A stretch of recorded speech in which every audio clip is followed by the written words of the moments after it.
Great Benin Kingdom Solidarity Organization Worldwide, GBKS, Edo Music Request Entertainment Show, Yaiso Nyemegbe. Ibewesobo, Okpoko, Queen, Araowa, no kalotu ore, Ikware ore GBKS, no ye oseredo ya nwangbe. Owi ndoro ne igiotu no kwa, oriye mo na dove oedo no baje. Na ye Purity Mothers Club of Benin. Owi ndo kpomiya ye emisi niyawo. Owi ndo neruen umame, egbirame, utome, kiba fiangbe ne yen ya fefefe. Owi na kpi wan oriri niya be ya so nyemegbe. No give anoro. Owi wi la se Fernando giotu otuje monien negbe na be dove oedo no baye.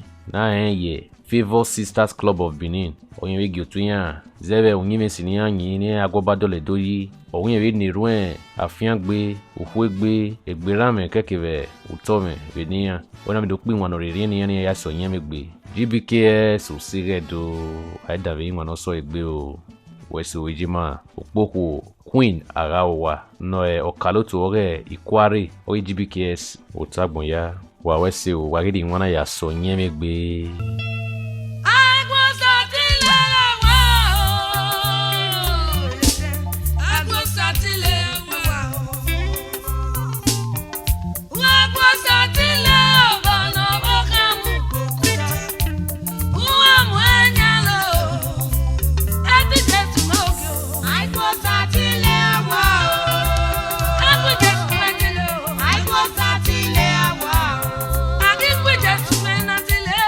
I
Great Benin Kingdom Solidarity Organization Worldwide, GBKS, Edo Music Request Entertainment Show, Yaiso Nyemegbe.